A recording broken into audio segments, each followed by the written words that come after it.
Today, we are finishing our series on Simple, and I have loved giving this. This has been a series that, especially this summer, for me personally, has been very convicting because I have been way too busy this summer, and I think talking to everyone else, that seems to be just what's going on in kind of everybody's life, is this summer has gotten too busy, there's too much going on. And so I think this series is coming at the perfect time. I'm not here to shame anybody again. The summer got too busy for me as well too, but there's some really good biblical truths in looking at the life of Jesus to see simplicity is really good, and there's a lot that we can learn from it, and there's some attributes that we can unlock in our lives when we decide to really fight for simplicity, fight against complexity and busyness, and let our lives be simple. So, to recap, first message in this series, we looked at clarity, right? How when you choose to have simplicity be the core of your life, to fight against all the complexity, you start to have some clarity to know at least what is my next step. It gets rid of some of the fog, because when your life gets a little foggy, how many lives have gotten foggy before? I know mine has. Trying to shine more light into the fog doesn't work very well. You have to actually clear the fog out, and that's what simplicity does, is it clears away the fog so that you can start to see where should my next step be. But then in week 2, we looked at movement, that simplicity can actually facilitate you getting some movement in your life. And what I mean by that is growth spiritually, maturing as a Christian. So many of us, we know where we need to go. We know areas of our life that we should be growing and that we should be maturing, but we really struggle to get there. And we think it must be because there's all these barriers in front of us, and that's why I can't get that movement that I'm looking for. But really, we learned, for most of us, it's because you're actually stuck and trapped where you are right now. Those barriers aren't that big a deal. The fact is, you are trapped where you are. And you've got to get free from that trap before you can move. And where simplicity comes in is one of the biggest traps for almost all of us is busyness, complexity, confusion, running around in circles, as we talked about today. It keeps you stuck where you are. And so simplicity frees you to actually start getting some movement, start actually growing, and that clarity that you have, you can actually start using that to get some movement. And so then last week we talked about alignment. You guys remember that? Alignment, the ability to have all of your movements actually going in the same direction and aligned with each other, and not running over here and then realizing, that's not really what I want, so you're running over here and there's all this movement, but there's no alignment, so you're just running around. You're not actually getting anywhere. So we looked at the story of Jesus and how he aligned everything he did with the will of God, which never changes. So all of his movements were right in line with each other, and he accomplished amazing things and had a huge amount of impact. But we oftentimes align our movements to our own wills and desires, and guess what? They change every day, which means you have to keep realigning and realigning. So those are the 3 attributes so far that we've looked at, where simplicity is actually really important. Now again, you're going to have busy seasons. I'm not saying that that's wrong. But overall, we should be looking, especially in our walk with God, having simplicity be the center of what we're doing. And so when you have those 3 put together, when you have clarity, and you have movement, and you have alignment, you're right where you want to be. You're going to be growing as a Christian. You're going to be living out your walk with God very, very accurately. You're going to see growth in your life. You're going to see impact in your life. But there's still one more question that we have to ask that I know for me is the first question that I thought of when I started preparing this message is, how do you maintain that, right? Because most of us have had that at some point in our life where it's like, man, we're on track. We have movement. We have clarity. We have alignment. We're growing. Things are good. But it's really hard to keep that going long term. Amen? Am I being okay? I got a couple head nods. That's good. And so you have to ask the question, how do you maintain that? How do you keep it from being a roller coaster of I'm doing really good, now I'm doing really bad, now I'm doing really good? How do you actually maintain a lifestyle where you have clarity, movement, and alignment, and it is able to be maintained through your life? And I was trying to figure out as I was preparing this whole series, there's almost a spirit of fear in all of this. When you start talking to people about simplifying your life and allowing there to be major growth and allowing yourself to have clarity and movement and alignment, there's this underlying anxiety and fear. And I was wondering, why is that? And I think the reason it is that most of us have had this at some point in our life, but we have fallen off. Things have gone awry. The wheel has fallen off the car, and we've had to go back to square one. And so I think there's this little bit of fear in us that it's like, okay, if I get to that place, that's fine. Where I'm growing and I'm having an impact, that's fine. But I know that this is not going to last, so I got to try to get as much done as possible right now before this all falls apart. You guys follow me a little bit? How can I get all this done right now because I know this is not going to last forever? And we have this in the back of our mind. There's a famous quote that I love, and he says, most people overestimate what they can get done in 1 year and underestimate what they can get done in 10 years. We always think in terms of this year. I got to get everything done right now. Very few of us are able to think in those terms of what about in 10 years? What can I get done in 10 years?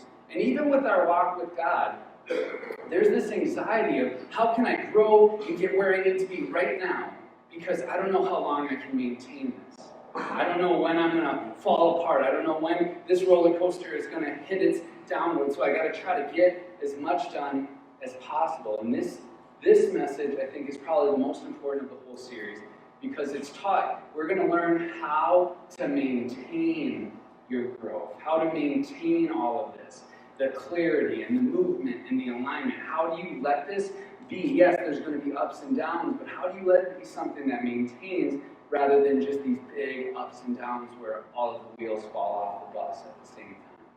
So would you pray with me over this message? Father God, I pray that I accurately speak your word this morning. God, I pray I don't add anything to it, I don't take anything away from it. God, that I am an accurate ambassador, representative of your truth this morning. God, let your Holy Spirit speak more than my words ever could this morning. In your name we pray. Amen. All right, we're starting in Philippians chapter 4, verse 8. Here's what it says. If anything is excellent or praiseworthy, think about such things. Today, the attribute that we're talking about, that simplicity allows you to unlock in your life, is focus.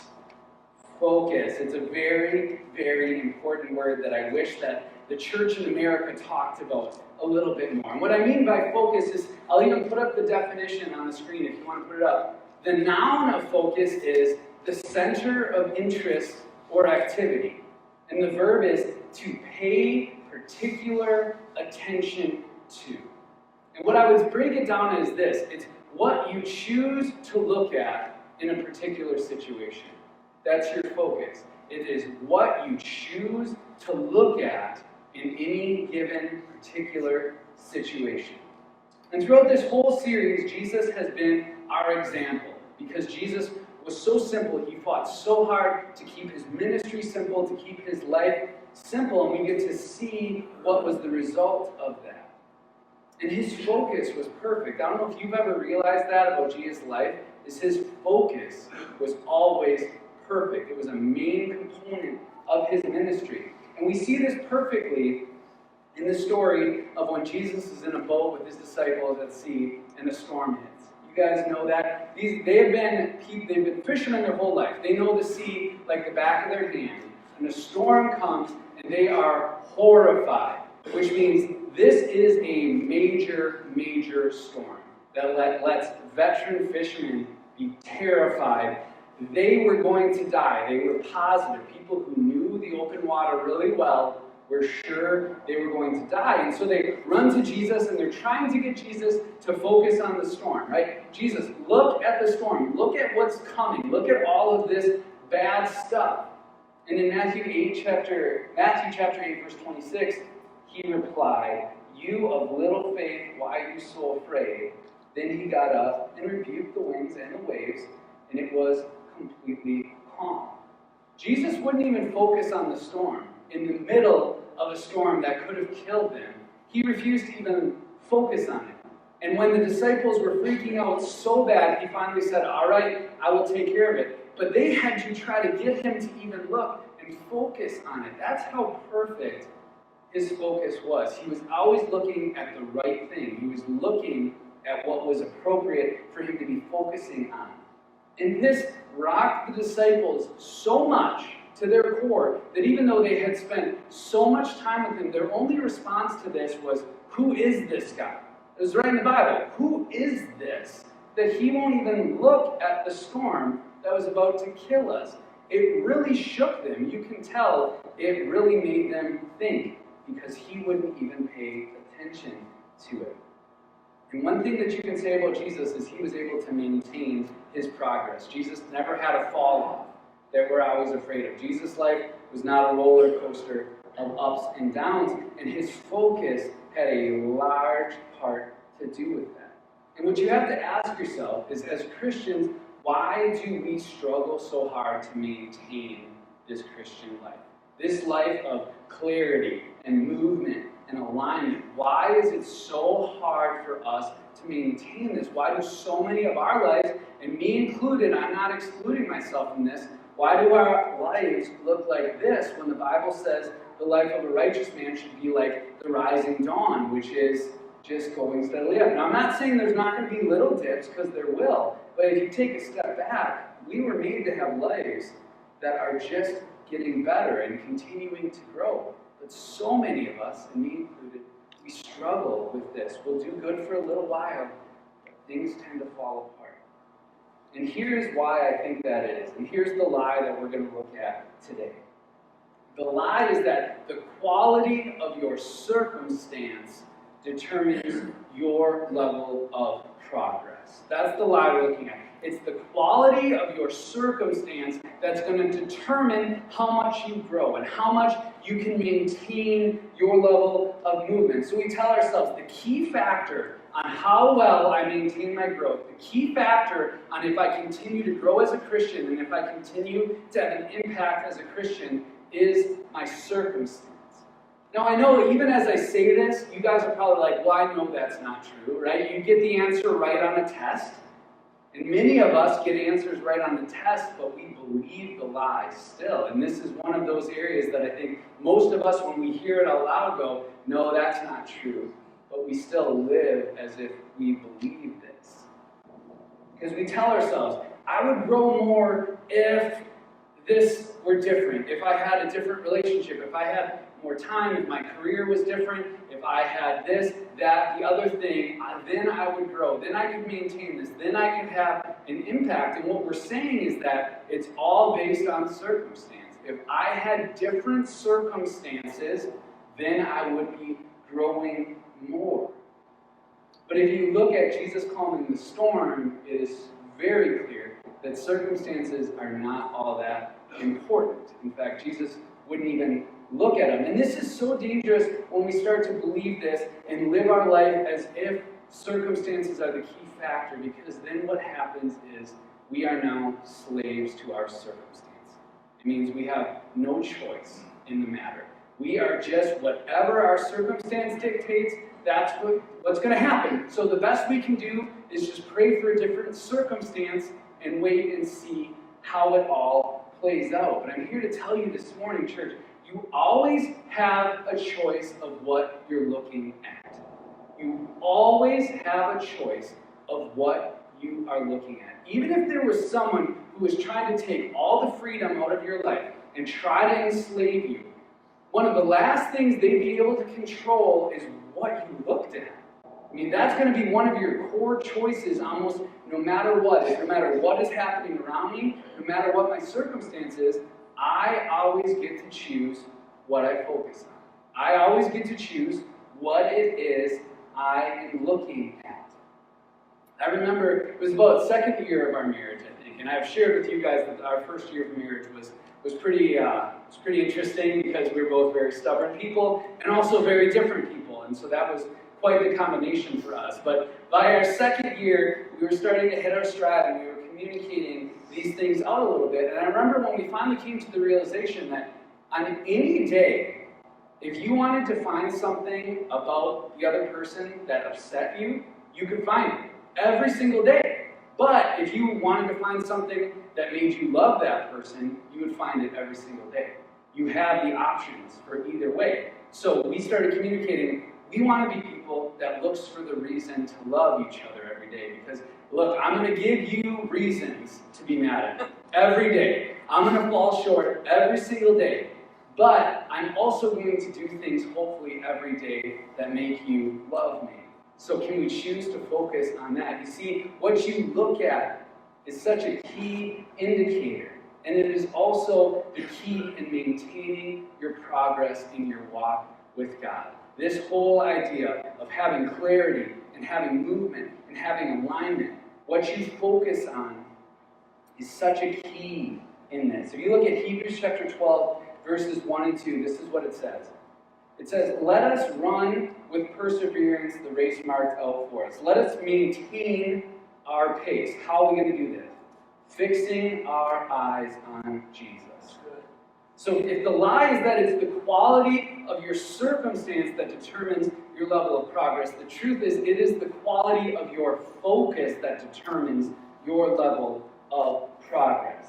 I would go so far as to say what you choose to look at in a situation pretty much determines if you're going to grow or not. It's your focus. It's what you are choosing to look at. You guys know we went through this whole series called Rebuilding the Wall. You guys remember that? About spiritual warfare, about distraction. And if you guys maybe weren't attending at that point, they're on our website. I'd encourage you to go and watch that because that is a core of what we have learned about spiritual warfare. But spiritual warfare has always been centered around reducing your growth and reducing your impact. The enemy cannot beat you. The victory is done. You win. He can't beat you there. But he can try to reduce how much you grow, and he can try to reduce the impact that you have. And that's always been what spiritual warfare is centered around. And the battle has always been a battle of focus. You guys understand that? That's always been where the battle is you're trying to look at God, the enemy is trying to get you to look away from God. That's always been the battle. That will continue to be the battle. That is what spiritual warfare is. Even at the very beginning, the first time that we see spiritual warfare with the enemy is in the Garden of Eden, right? You have the serpent, you have Eve. And the serpent is just trying to get Eve to look at what she's not supposed to look at. You guys know that? That's all he was trying to do. He wasn't trying to outsmart her. He was just saying, what if I can get Eve to stop paying attention to her relationship with God and instead look at this tree? That was the whole crux of the entire battle. And if you look at Genesis chapter 3, verse 6, it says, when the woman saw that the fruit of the tree was good for food and pleasing to the eye, and also desirable for gaining wisdom, she took some and ate it. That's how the enemy won. He got her to look at what she wasn't supposed to look at. She was supposed to be focused on her relationship with God. That was the core of everything. The enemy said, if I can just get her to look at the wrong thing, to focus on something she should not be focused on, her behavior is going to follow that. Do you guys know that what you focus on greatly influences what you do? Greatly influences what you do. If you look at Romans chapter 8, verse 5, this is what it says. Those who live according to the flesh have their minds set on what the flesh desires, but those who live in accordance with the Spirit have their minds set on what the Spirit desires. What is that saying? What that's saying is when you're focused on fleshly things, you're going to do fleshly things. And when you're focused on godly things, you are going to do godly things. That's what he's saying, is those things are incredibly connected. What you focus on and what you do are very, very greatly connected. So do you want to know the secret for winning spiritual battles? And I'm not saying I'm an expert on this, but I'm just saying when I actually play this out, I am shocked at how many of these battles I win.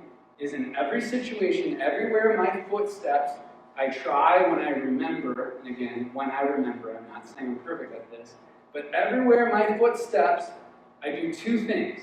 I look for God, and then I look at God. Those are all the two things you need to do. Because God is in every situation. Your feet are not going to go somewhere that God is not there. The Bible is clear. So that means in every situation, God is there somewhere. So you look for God. You say, God, where are you in all of this? What are you trying to do here? And then when you find God, then you look at God. You focus on God. You keep your eyes on what God is doing. You might be asking, okay, how does this work? Why does this help me win battles?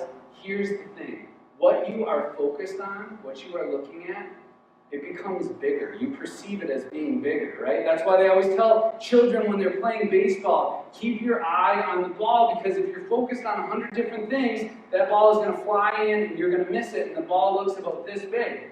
But if you ignore everything else and you stay 100% focused on that ball, and you don't look at anything else, that ball starts to look bigger, and it starts to get a lot easier to hit. You guys know what I'm talking about? When you focus on something, it expands. You perceive it as being bigger. If you look at Isaiah chapter 26, verse 3, this is what it says.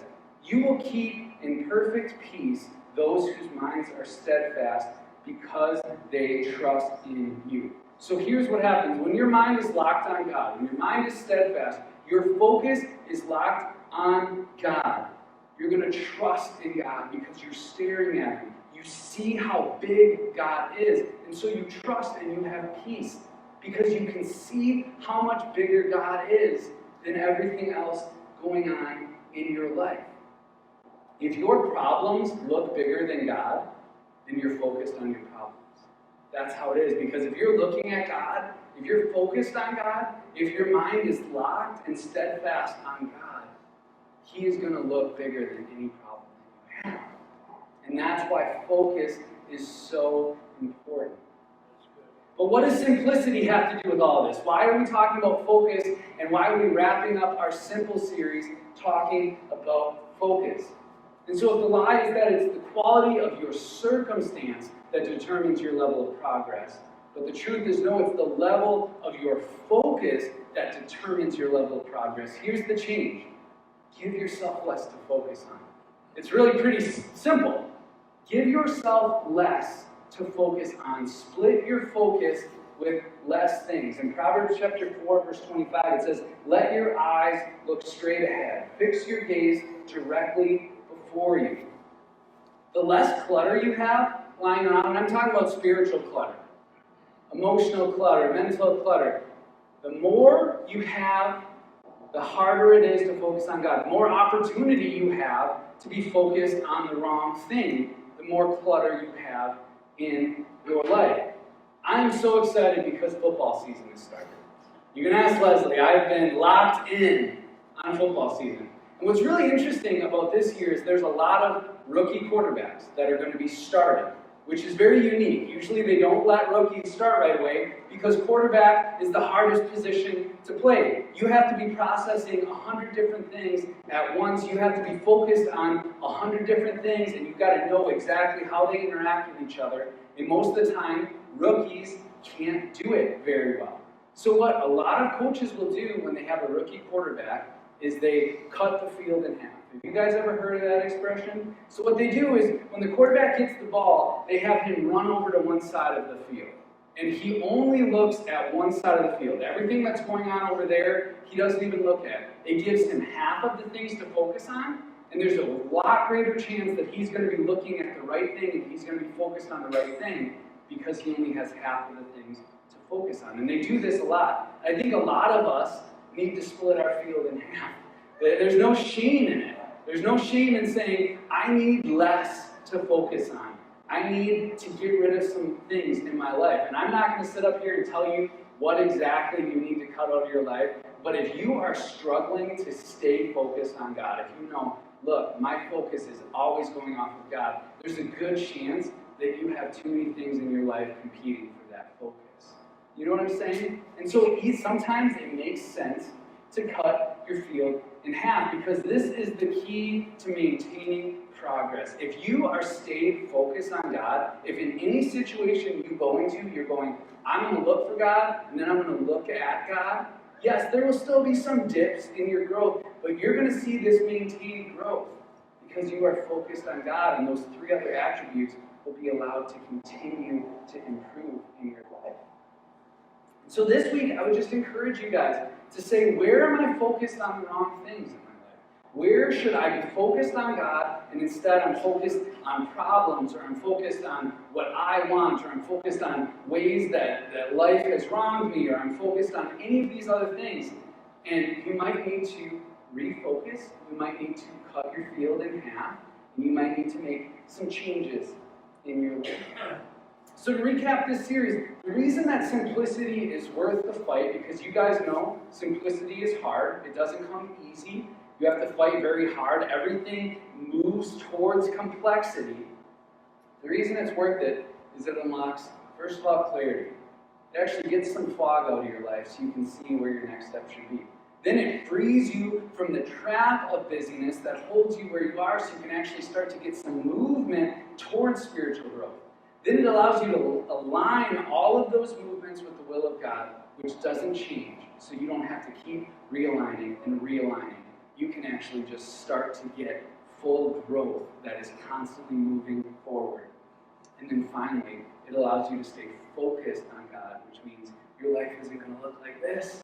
Your life is going to look a little bit more like that. And I think that's what we all want. It's going to allow us to live out this Christian life the way that we feel like we should, and we don't have to be so scared of when is the next time all the wheels are going to fall off and I'm going to be back down here. We can go, no, as long as I am staying focused on God, I will maintain